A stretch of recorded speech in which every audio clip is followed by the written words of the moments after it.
want to, Holy Harlot, what's going on? Thank you for being here. No one says death to influencers. Yes, they do.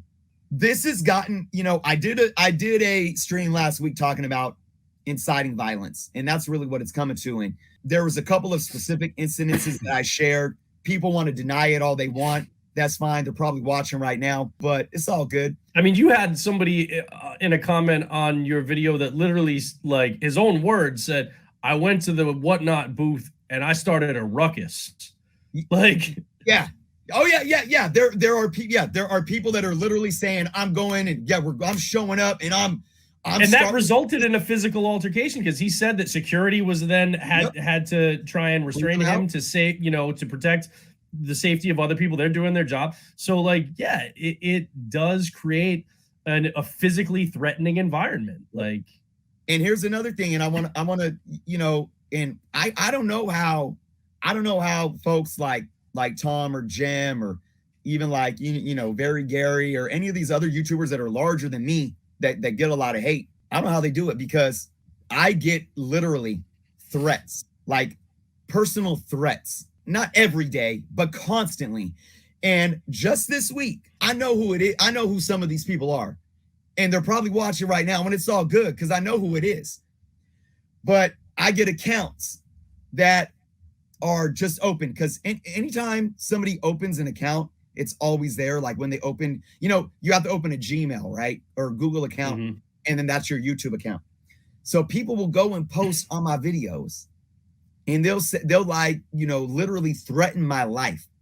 And then I'll go, and it's like, it's a woman's name or something. It's some fake made up name. And then you go click on it, and the account was created the day that they posted that comment. So, it's somebody that, probably is known in the community, and they're watching my video, and they can't show their face and comment to me as them. So what do? They go run onto Google and Gmail and create a new Google account, and then they go run back over there and they leave their little threatening comments. And go look at it. I can name names, Harlot, but it's not about that. But I'm sure many of you follow IG accounts that literally are basically almost saying death to YouTubers. I mean, literally. I'm not just sensationalizing this or making it up. It's getting that bad, and I have personal threats on me. And I'm not even doing this like I sell on Whatnot, and I'm losing money on Whatnot. If you're threatening physical violence to somebody over comic books, man. What the hell is wrong with you? Like, honestly. So that's it. And again, that's why I am so passionate about this right now. All I've done is try to be a voice of reason. I've tried to be a bridge, because I'm going to say this too, as I wrap up my final thoughts before I allow Brendan to give his final thoughts. For anybody that was here tonight watching the stream, I in no way, and I'm sure I could speak for Brendan as well, we are not invalidating any feelings that you may have, because feelings are always valid. I can't tell you why you're feeling a certain way, but if you feel it, it's valid, and you should be able to talk about it. You should be able to express it. If you don't like something that somebody does, talk about it.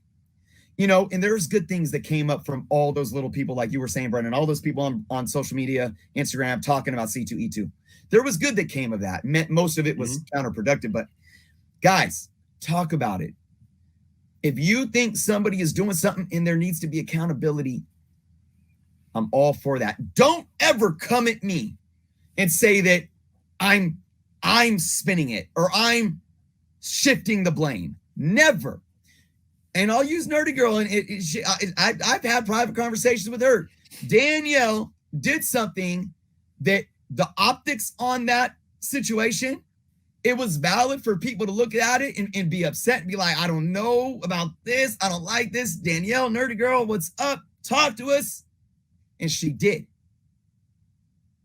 That's what Brendan was saying about allowing people to have a conversation and then see if they can grow. And then we grow by allowing that as well. But so many times, you're damned if you don't, damned if you do. That's why a lot of these influencers will just block people, because they know that no matter what they say, they're going to get attacked.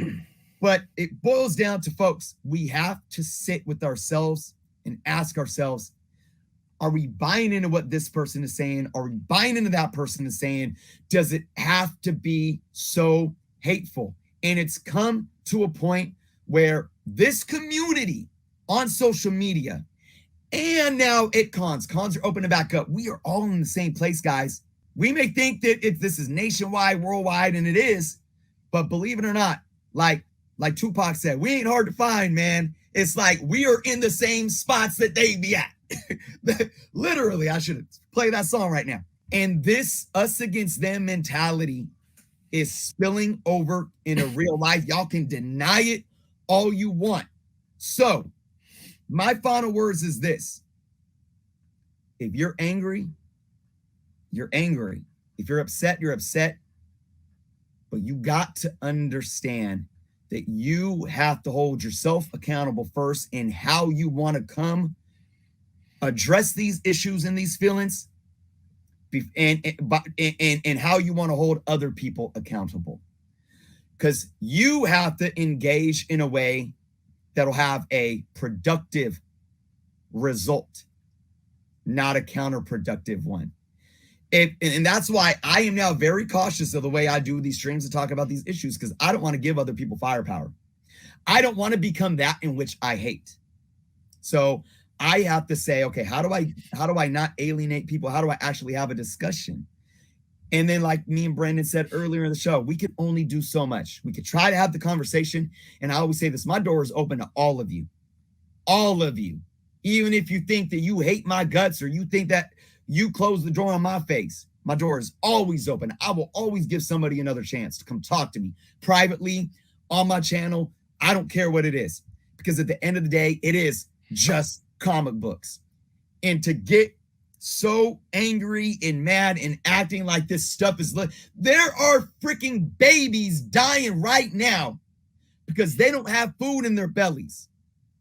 There are children who are like little babies that are crying on their mother's bed, and their mother is passed out with a needle in their arm because they're on dope.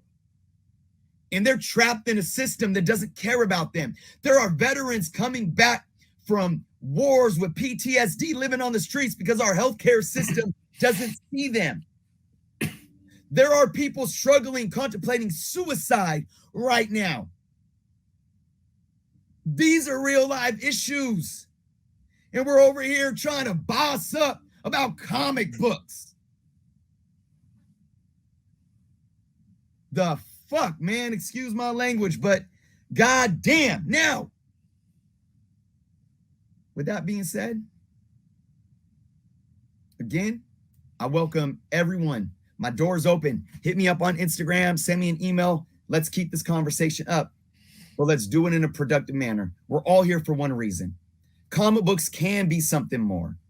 Comic books have helped really save my life so many times. Comic books have created a bond with me and my children that means so much more than silly pictures and stories about superheroes that wear capes.